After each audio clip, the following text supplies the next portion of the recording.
Ayan, sige, go.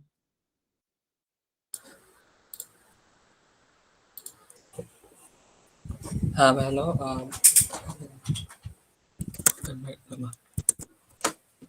Good morning sa inyong lahat.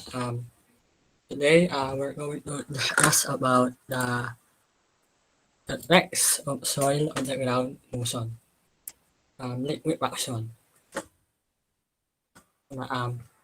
How soil affects earthquake. 2 points the distance, same distance from an earthquake epicenter can experience significantly different effects. One may suffer over 10 times the impact of another due to geological variation known as side effects. So, sa part na ito po ay sure naman nag-gets nyo na, drawing na lang po natin. Di ba, sabi 2 points daw. So, point A and point B daw po na same distance daw po kumari itong epicenter. So, dito po sa part na ito, ang sabi lang ay kahit na daw po na kumbaga same location or same distance away from the epicenter, ang point lang dito ay magkakaiba talaga yung kanilang mga effects or kumbaga damage na na-experience. Yun po ay dahil sa soil. Kumbaga, meron po tayong different types of soil and kumbaga mga site classification po and madidiscuss po natin yun mamaya. And sa madaling salita ay yun nga, yung geological variations po natin na site effects. And yun nga, ang mga general types nga po ng ating soil ay ito nga pong softness and thickness po ng ating lupa. Earthquakes effects vary with the softness of the sediment. Seismic wave travel faster through the hard rock than soil.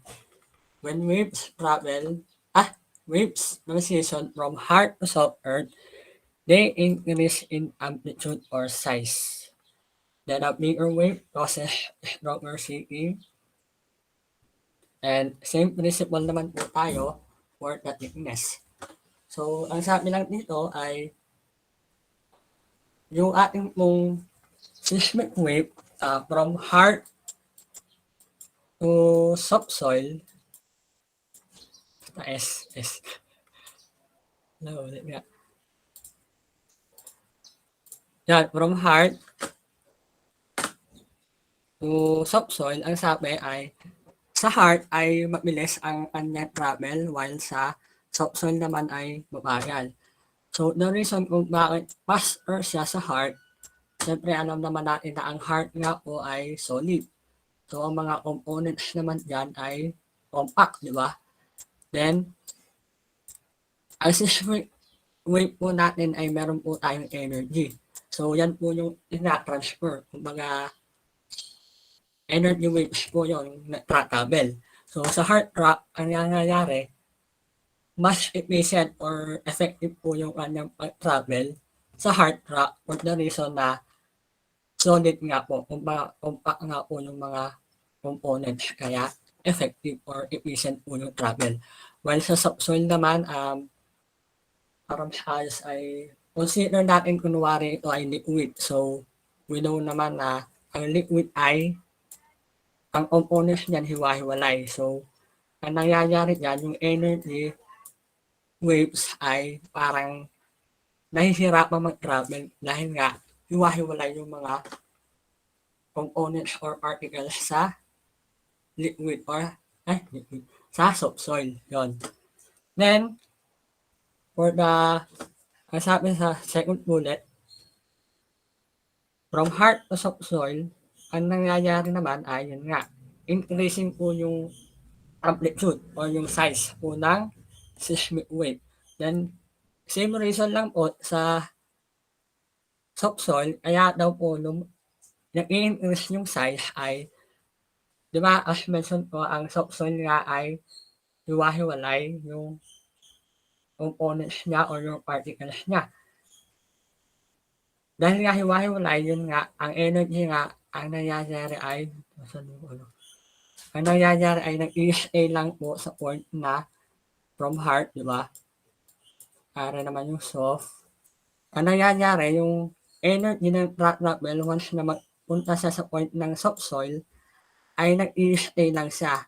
Yun yung parang hindi naman stay, parang mabagal nga yung kanyang travel and as research ko rin po na minsan yung mga energy ay nare-remove na rin, kumbaga nawawala. Then, ayun, yun ang reason, parang na-amplify dahil nga mabagal yung travel sa part ng subsoil. Kaya lumalaki yung seismic wave. Then, syempre, the bigger wave is stronger shaking. And same principle lang daw sa thickness. Kumbaga, sa pagkapal, doon mabilis yung travel. Kapag naman po manipis, ay mabagal. Then, from thickness to thin na lupa, sa tin nag-amplify or lumalaki yung size ng isang seismic wave. Then, sunod naman po tayo. May video po tayo. Nalilipat ko lang.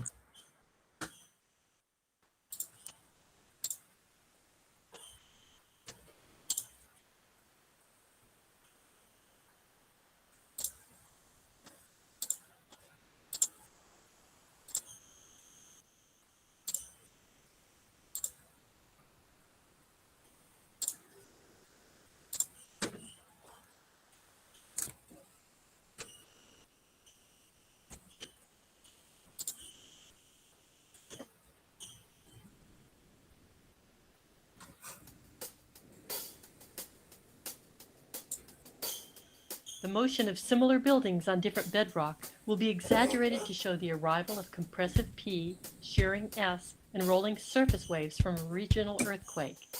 3 consecutive seismograms will show the changing frequency and amplitude resulting from the change in rock type. The initial P wave arrives with a compressive bump and rarely causes much damage. The slower shearing S wave introduces a side-to-side motion that can throw loose objects to the floor and may crack walls. The rolling surface waves are the most damaging in unconsolidated sediment. As surface waves enter the sedimentary layer, they slow down and increase in size, causing buildings to roll. If not engineered for the motion, they can crack and tumble. But even a well-engineered building can sink during the shaking and liquefaction of underlying wet sediment. The first seismogram from the pink building on solid ground shows low amplitude, high frequency waves. When the waves hit softer ground, they slow down and increase in amplitude. It's this higher slowing roll that is so destructive during an earthquake.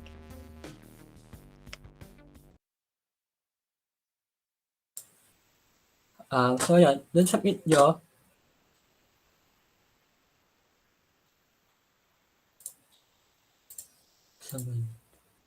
so yan, yun lang, yung in-explain ko lang din naman kanina, na yun nga, as we can see naman kanina dito, yung travel po nung haring dilaw at, yan, haring dilaw na kita naman natin kanina na ang bilis na mag-travel sa solid, then once na okay, ako na ulit. Unconsolidated sediment. As surface waves Nasang enter the bumaga sa part na sedimentary ito. layer, they slow. Ulit lang. Sunod na lang, na-explain ko na rin naman. Dito naman tayo sa, yun, yung soil type and site classification. The National Earthquake Hazard Reduction Program.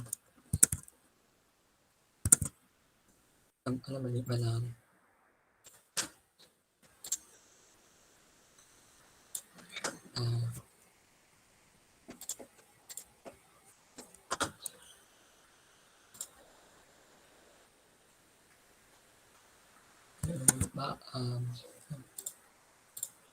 Yan, soil type and site classification.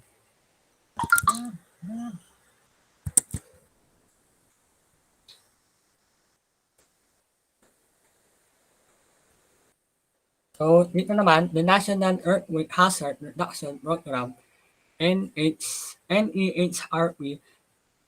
defined 6 different site classification based on the type of soil and rock in the area and their shear weight velocity.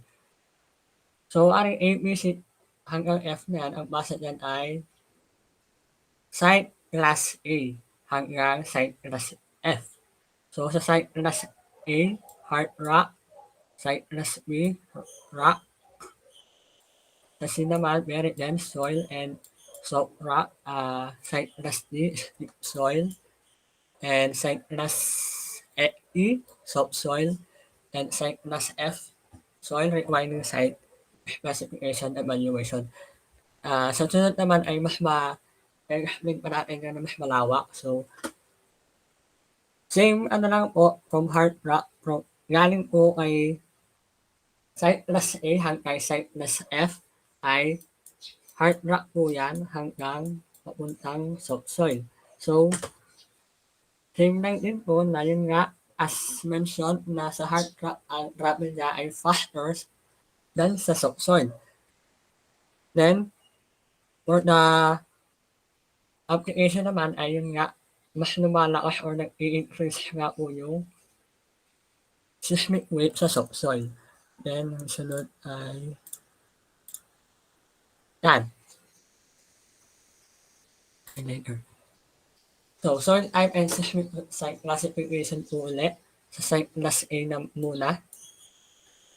So, ito naman ay yun nga, hard rock po siya. So, ang detail niya, ang pinaka description po nito ay yun nga, siya po yung unweathered intrusive igneous rock na kung saan siya po yung mga type A ay mga wala pa siyang masyadong kalakasan. Yun, ano pala? Do not intrusive in application. So, ang shear weight velocity naman, ang shear weight velocity po ay yung mga key components po siya na sa pag-design po ng mga structure. So, ang shear weight naman ay na-discuss na dati. Ito po yung S weight. So, velocity lang po to and ang kanyang maximum, kumbaga, sa meter per second ay greater than 1.5. Maximum. Minimum, 1 greater than 1.5. Ang feet per second naman ay greater than 5,000. So, I don't know kung anong blows per foot niya. Ang blows per foot ay ito po yung mga blow count. Ang blow count po ay yung parang sa pagdami ng blow count or yung end value na tinatawag natin ay mas makapal. Yung the thicker, yung soil. Thicker pala. The harder pala, harder. Sa pag-hard po ng soil. Ang blow count. Ang shear strength naman po ay yun, alam na naman natin yan. Ang site class B naman po ay yun nga, yung rock. Ang pinaka-description niya ay yun nga, volcanic rock and yung slightly weathered intrusive igneous. So, ang kanyang shear velocity naman ay 750 to 1,500 meter per second. And for the weight per second ay 2,500 to 5,000. And wala din po siyang nalagay. Ito po ay standard sa pagkaka-alam ko. Standard na mga value. And sa site class C naman po ay ang soft soil. And very dense soft soil.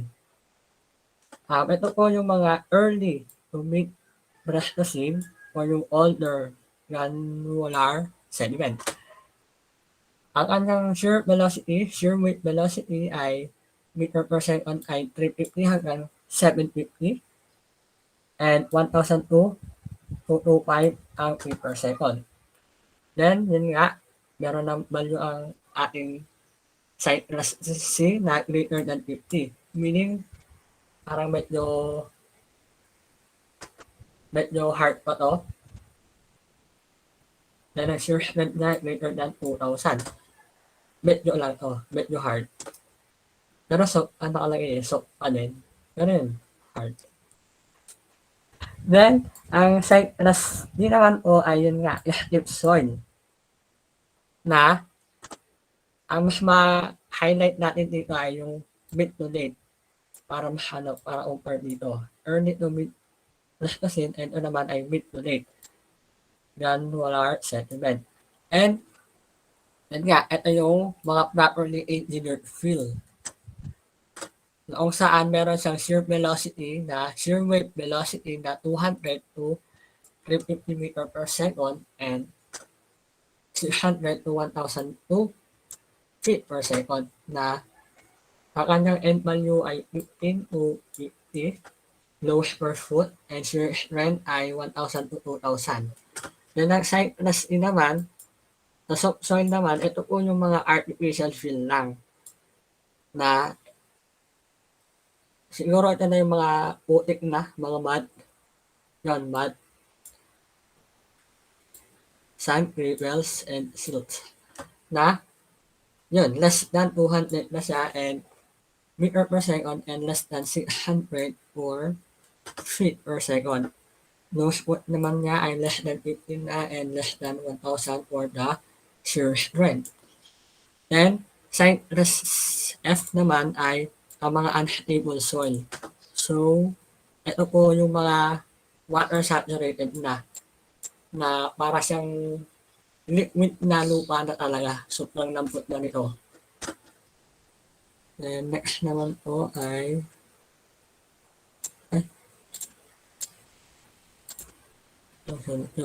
kay Mark. Good morning. Okay, I will be reporting effects of soil on the ground motion.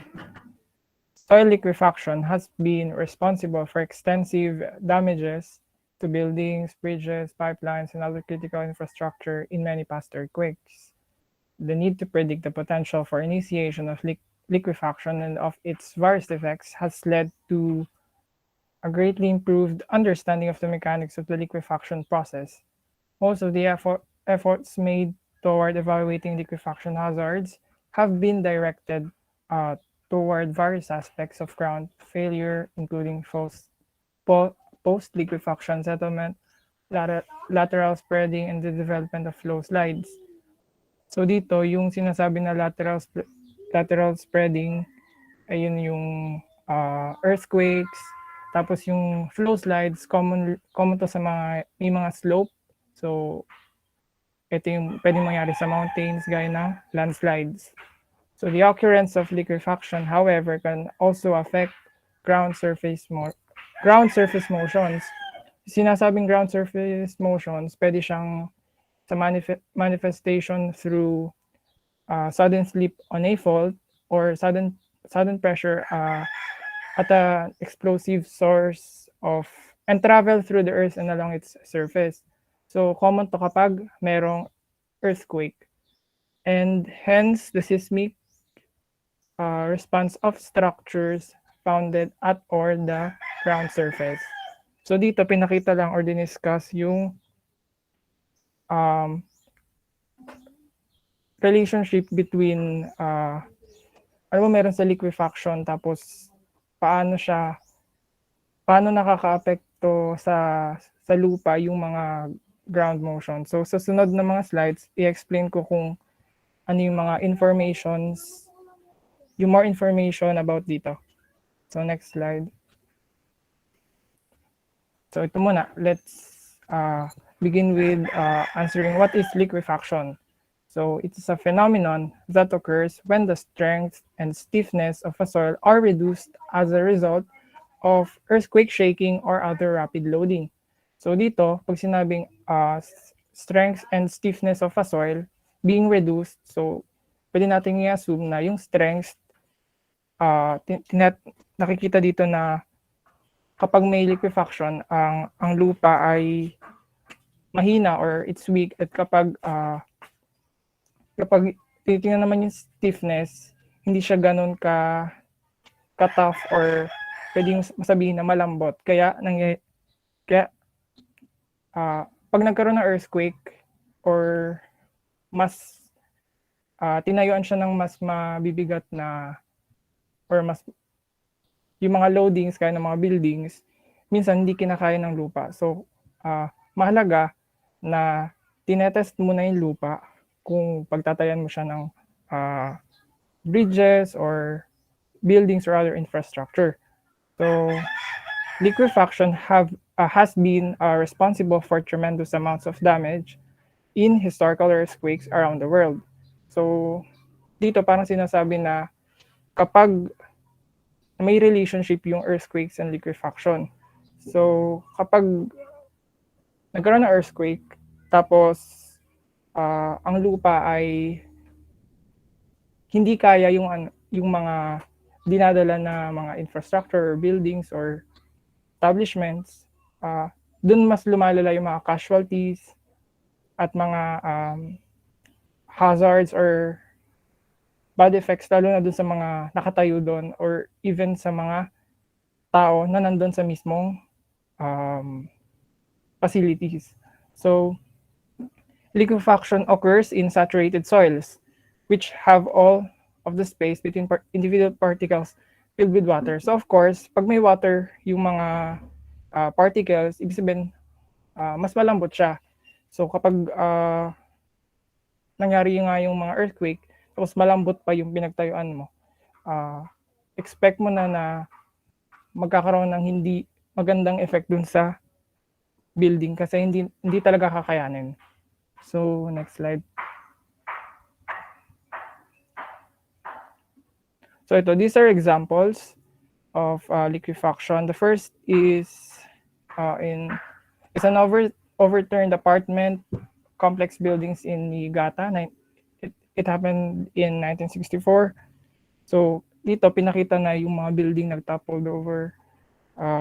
Kasi when liquefaction occurs, the strength of the soil decreases. Ayun yung sinabi ko kanina. And the ability of soil deposit to support foundations for buildings and bridges is reduced. So yun, pinakita dito na mahina talaga yung lupa na pinagtayuan nitong buildings. So the second picture, it shows the lower San Fernando Dam suffered an underwater slide during the San Fernando earthquake. It happened in 1971. Another factor is kapag merong increase sa water pressure, natitrigger nito yung mga landslides at pwedeng makakause ng collapse sa mga dams gaya ng second example.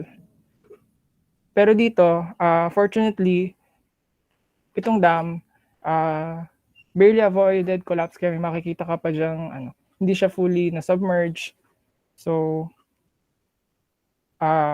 in a good note, na-prevent yung mas malaking disaster kasi kung fully siya na nag-collapse, talagang yung flooding nito, pupunta talaga siya dun sa mga populated areas na below ng dam.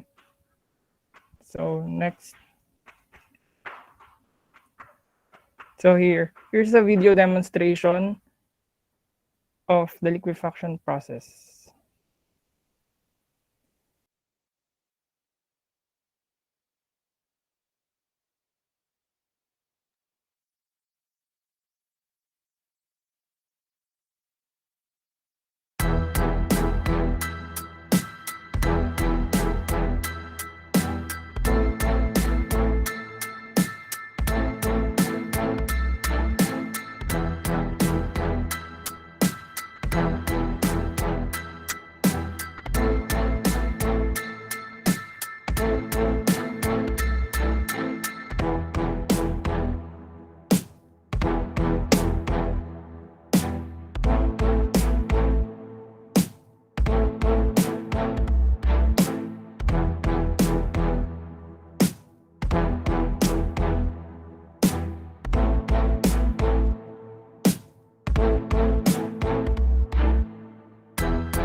Coffee 5.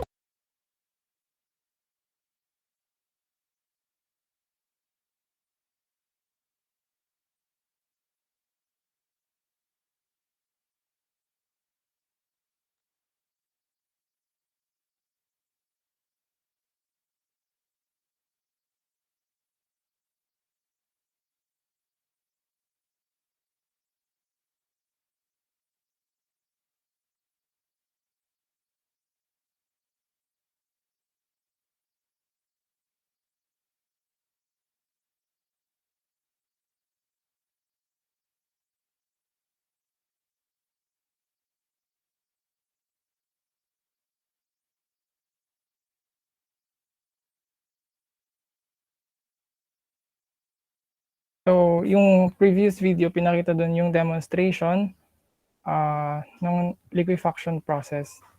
So, dito naman tayo sa when do liquefaction occurs. So, liquefaction has been observed in earthquakes for so many years. So, in fact, written records dating back hundreds and even thousands of years describe earthquake effects that are now known to be associated with liquefaction. So, parang makita natin dito yung correlation nitong dalawa, yung parang relationship nitong earthquake and liquefaction. So, pwede tayong makakuha ng conclusion na liquefaction makes the damages of earthquakes much worse. Kasi nga, pinapakita na kapag pinakita dun din sa vid kanina na pag mas malambot yung pinagtayo ng structure, tapos nagkaroon ng intense ground motion or like shaking or earthquakes, kita natin yung tendency na mag-collapse or pwedeng lumubog or mas mataas yung casualties na pwedeng i-expect. So next slide. So when the liquefaction occurs, these are some some examples of liquefaction. So the first shows a collapsed road in Alaska, USA, 1964. It also happened in Kobe, Japan in 1995. And of course, the Niigata, Japan in 1964, the first example that we showed a while ago. So the last one is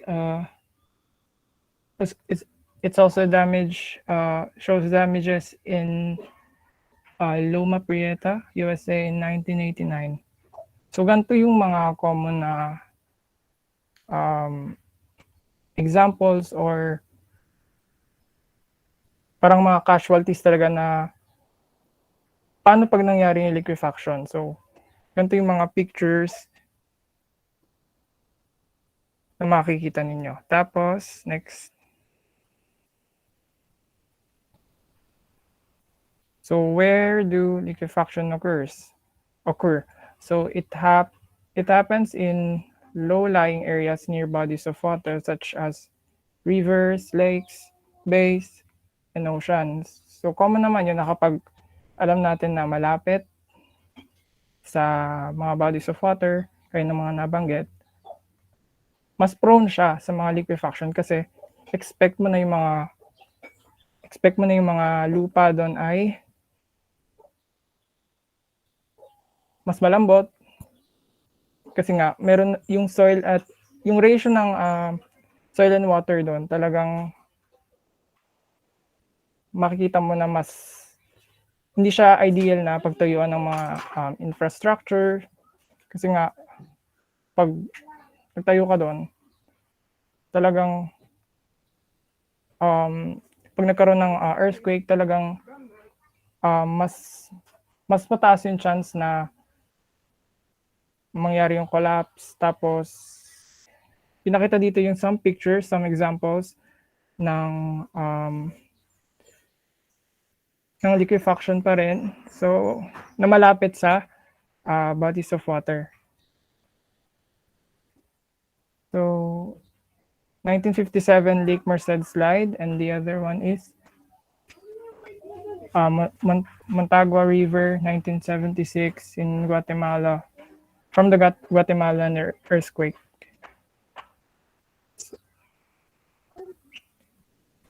So next is Joshua.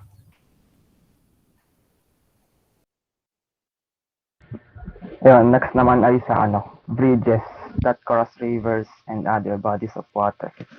Yun, parang lang din tayo sa sinabi ni Mark dun sa Niigata, Japan. Yung pag nag-occur yung liquefaction, tapos ay may loadings, pag hindi okay yung soil, may tendency talaga na mag-collapse yung structure.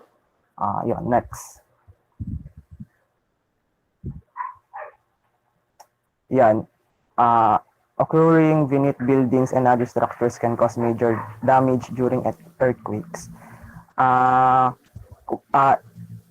Yun, parang sa bridge pa din nga to. Kumbaga, hindi na nga ganoon ka-stable yung situation ng soil underground dahil unti-unti nang nagli-liquefy or may liquefaction at some point. Kaya pag nag-earthquake, di talaga mahohold yung loading. Tapos ganyan pa kalaki yung loading. Kaya may tendency talaga na mag-collapse. Tsaka kaya mahalaga din na ma-check yung situation ng soil before mag-start ng project kasi para malaman natin kung possible ba mag-liquefy yung soil. And na-research ko din na pagka possible nga mag-liquefy yung soil, ang ginagawa ng mga engineers, mga geologists or engineer ay parang tinatanggal nila yung parang hinuhukay nila yung part ng soil na magli-liquefy. Tapos papalitan nila ng high grade na lupa. Parang kung hanggang saan yung part ng soil na pwedeng mag-liquefy, tatanggalin nila yun, huhukayin nila yun. Tapos papalitan nila ng high grade na lupa. Or pwede rin namang i-compact na lang nila yung soil, edi tas bababa yung level, tas tatambakan na lang ng panibagong lupa. So ganun, parang ganun yung nakita ko na method kung paano ma-prevent yung liquefaction para pwede nang pagtayuan ng structure kung possible ba mag-liquefy. So yun, next.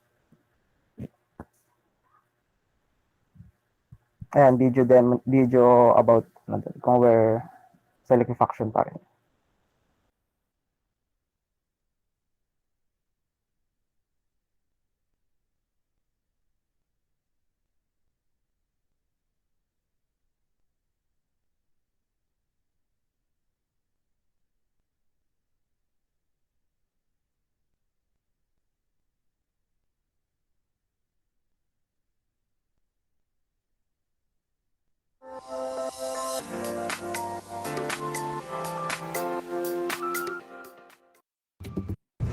Ground or soil liquefaction occurs after soil gets saturated in liquid, usually in response to significant stress, such as an earthquake. It is incredibly rare to see, and so today we're bringing you 5 ground liquefactions caught on video.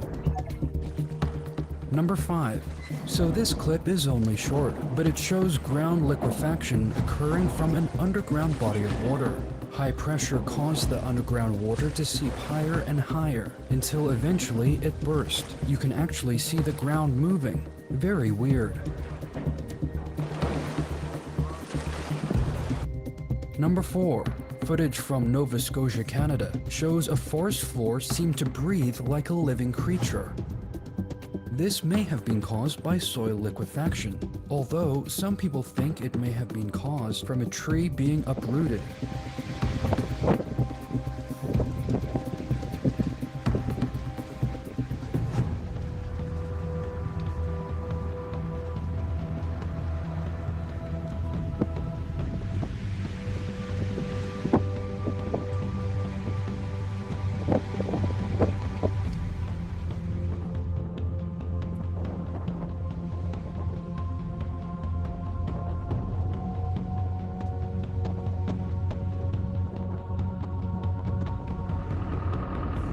Number 3. These construction workers get alarmed after the ground underneath them turns into a thick ocean of saturated soil. This is pretty trippy. Here, hold this and just watch. Just shine it right at the bucket. Wow, that's fucking.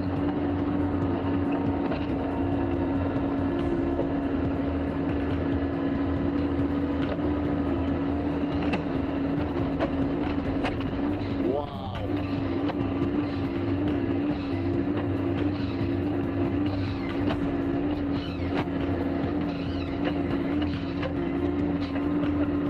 That's crazy. What is in there? This is some goofy stuff.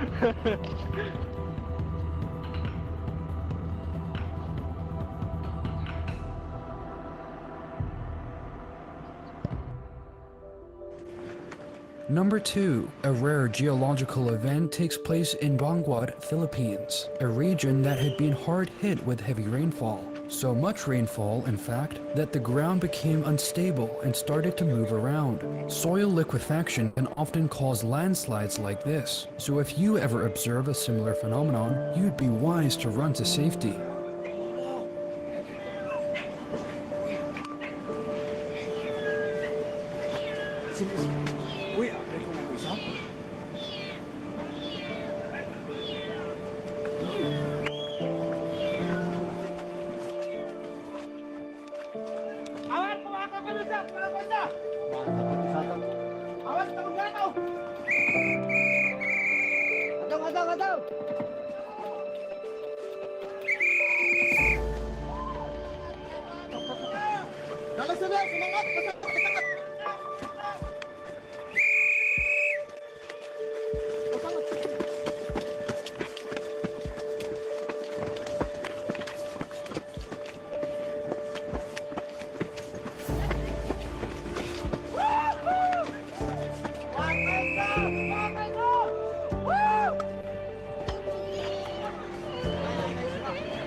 And finally, number 1. This is pretty crazy. After the Japanese earthquake hit in 2011, large cracks were observed forming in this Japanese town.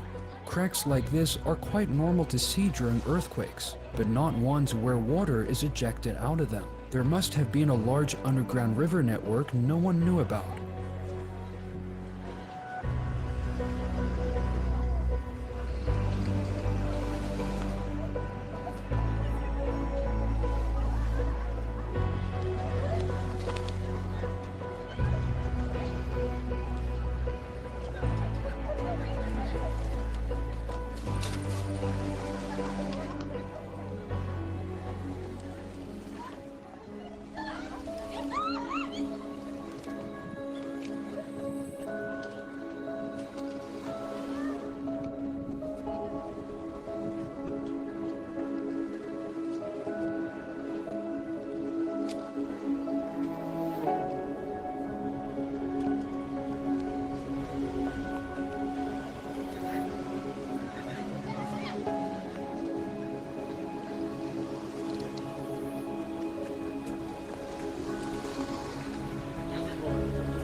Check out my previous upload on sinkholes, and in the meantime, subscribe for more.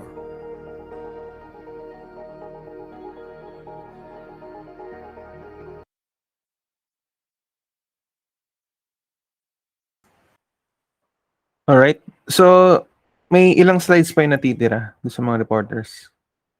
Bale, last na lang po yun, sir. Alas na yun? Opo. Okay. So, sige. May ano pa ba kayo? Continue. Abot naman siguro to. May ano po, 2 slides na lang po, which is yung pong akin na topic.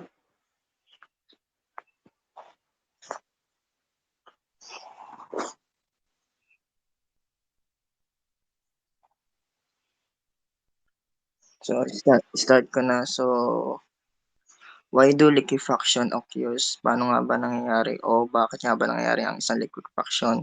Bale, sa-summarize ko lang yung sinabi ni Mark at saka ni Joshua sa liquefaction. So, liquefaction occurs when the structure of a loose saturated sounds break down due to some rapidly applied loading. Sa structure breakdowns, the loosely packed individual sa soil particles attempt to move into denser configuration. So, yung sinabi ni Joshua na nagkakaroon daw ng isang liquefaction kapag nangyayari ang isang earthquake o hindi matibay yung lupa. Kaya yung iba is chinecheck nila o chinecheck ng mga geotechnical engineering yung mga lupa upang masiguro kung matibay ba ito na pagtatayuan ng isang structure. So, kaya nangyayari yon kasi yung ating liquefaction is hindi unstable. So, pinapalitan natin yung lupa ng matibay para mas compacted yung pagtatayuan ng isang structure. So, in earthquake, however, this is not enough time for the water and pores of the soil to be squeezed out. So, ibig sabihin, yung ating lupa is nasasamahan din nito kapag nagkakaroon tayo ng isang earthquake o nagkakaroon ng isang typhoon. Kakaroon tayo ng baha and lumalambot yung lupa and nagiging loose yung ating structure. So, instead, the water is trapped and prevents the soil particle from moving closer together. So, yun ang nangyari dun sa video na may isang lupa na animoy parang humihinga, bina natin. At nagkakaroon ito ng liquefaction kasi may posibleng gumagalaw doon na medyo thickness yung lupa at sobrang lambot na parang alon. So yun. And this is accompanied by an increase in water pressure which reduces the contact forces between the individual soil particles. So yun nga yung sinabi ko na nagiging thickness ang isang lupa kapag hindi unstable yung ating soil. So, kung magtatayo ka ng isang structure which is kahit sa mountain or sa isang patag man lang, check mo o siguraduhin mo if matibay yung ating lupa. Or pwede sabihin natin if hindi matibay yung ating lupa, pwede nating ipalitan at gawin natin compacted o ipatag na lang natin para hindi mas lalong maging loose yung ating structure kapag natin to itinayo. Then, hereby something and weakening the soil deposit. So, yun lang na summarize ko lang na sobrang malambot, sobrang madaling bumagsak ang isang structure pag ganun na nga, pag malambot ang ating lupa. Kaya, kailangan natin na palitan agad as soon as possible para if ever na magtatayo tayo ng strong structure, hindi ito basta-basta uumpog sa isang structure at gigiba at babagsak. So, next. And then, kailan ba matitigil ang isang liquefaction? Meron tayong tatlong posibilidad na liquefaction hazards. So, una natin is avoid liquefaction susceptible soils. So, aalamin natin or avoid natin yung mga soils na malalambot lalo na kapag So maghahanap tayo ng mga matitibay na lupa na pagtatayuan ng isang structure. Like yung kahit yung mga, sabihin natin na mga ano, parang limestone, ganun, na parang sobrang tibay na anime mga bato. Doon tayo magtatayo para siguraduhin natin na ang ating structure ay hindi na gaano babagsak. Kasi if ever na magkaroon ng earthquake or typhoon, hindi siya agad-agad na lulubog kasi sobrang tibay ng ating lupa kahit hindi na natin paltan kasi naka-compacted na. Sa second is build liquefaction resistant structure.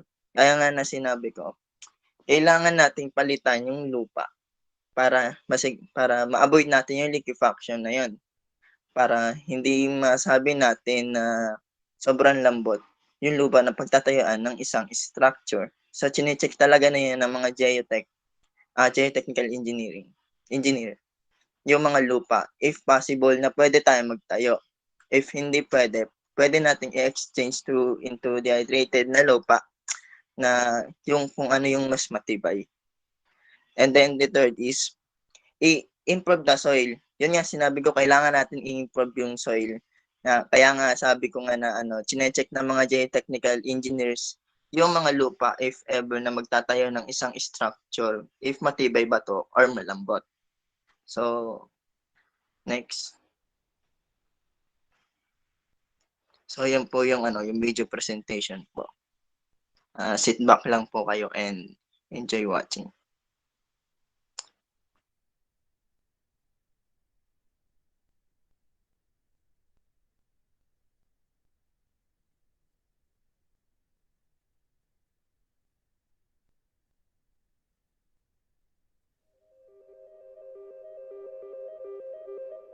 There was research conducted in the late 1990s that identified the significant potential for liquefaction in the Canterbury region and in Christchurch City in particular. Of course, the 2010-2011 Canterbury earthquakes highlighted how significant that potential was. And so a lot of research in the aftermath of that has been trying to better understand the specific situations in which large liquefaction manifests, in other cases which it doesn't. This is a model that represents a liquefaction experiment. So what we have is a Perspex box with the Perspex cover here, and we've filled this with sand. It's been filled up with water, so the water table is right at the surface of the soil here. It's sitting on a mechanical shaker that we're going to vibrate to simulate the earthquake shaking. And then we've got three types of structures sitting here at the surface. These two are representing infrastructure above the ground. So this is some sort of heavy structure. It's a steel mass. We've then got a lighter structure, a wooden house. And then we've also got a third structure that's sitting underneath the soil here, that's been embedded in the soil, and that represents underground infrastructure like a manhole. You can see very slow movement here. And then slowly we're going to increase the intensity of the shaking with time.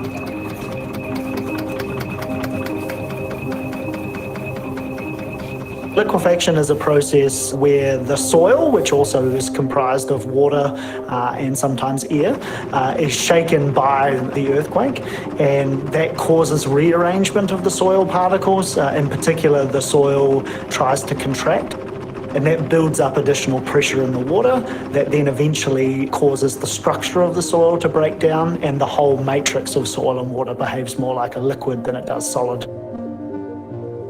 We, like many other countries around the world, live close to the oceans. We live in low-lying sedimentary areas where the soils are often deposited in a relatively sort of low-energy environment, which means that they have quite loose soils. We also have quite high rainfall, so the water table sits quite close to the ground surface. For liquefaction to occur, the soils have to be saturated. The Canterbury region, and the Christchurch region in particular, has really become a global mecca for liquefaction research. One of the main challenges in understanding the liquefaction behaviour of soils is to ensure that we extract soil samples from the ground without disturbing the soil. Essentially what this means is, as we extract the soil from the ground, if we disturb it, if we mix all the particles together and then test it in the laboratory, its behaviour is quite different than if we didn't disturb it originally. So one of the techniques that we try and use is what's referred to as gel push sampling. Essentially the way gel push sampling works is that as a tube tube is inserted into the ground to extract the sample, a polymer gel is applied in between the soil sample and the test tube. This significantly reduces the friction and therefore the amount of disturbance that that soil sample is subjected to. That allows us to bring the sample back to the laboratory in essentially the same state as it existed in the ground, and therefore we can test it using a device that mimics the effects of earthquakes. The ability to test these samples in a largely undisturbed state means that we can significantly improve the accuracy and precision by which we understand liquefaction. Some of the ground improvement techniques focus on increasing the stiffness and the density of the soils. Techniques such as stone columns are where we add additional gravel into the ground. The essence of this method is that a long probe is inserted into the ground, and using high air pressure, it displaces the softer soils and leaves an air cavity where those soft soils were. Gravel is then fed down through the middle of this probe and deposited into the cavity that exists. And this probe then moves progressively from large depths up to shallow depths and creates a gravel column. These gravel columns are then undertaken across the site in order to significantly improve the density of the soil, which then subsequently reduces its likelihood of liquefaction and strong earthquakes. We've had many international visitors come and work in collaboration with New Zealand-based researchers here, and I think it's fair to say that New Zealand's become a global leader in liquefaction research.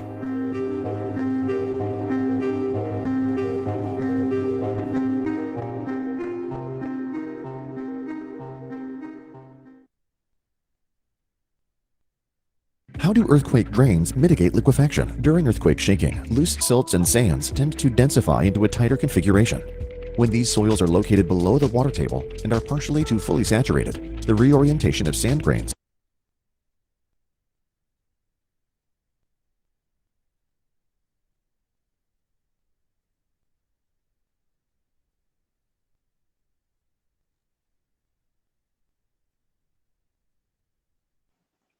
So, yun lang po guys, yung video about sa liquefaction. Hope you enjoy the reporters. Thank you po. Okay, so i-continue na lang natin next week, no, kung kayo ay may mga paku-show man. Pero magaganda yung napakita nyo na na video. Very interesting. So and very creepy at the same time. Imagine kung sa actual mo siya makita. Anyway, so dyan lang nakikita na natin kung gaano yung importance ng pag-aaral din itong earthquake engineering. Yung may mga effect ng earthquake, yung mga liquefaction. So those are things that we need to consider talaga. Not only the earthquake but also the type of soil o yung soil na pinagkakatayuan ng structure natin. So next week, continue na lang natin kung may pa sila. And then, ayun nga, di-discuss ko yung portion ng earthquake load section 402 yata yun. So, yun lang.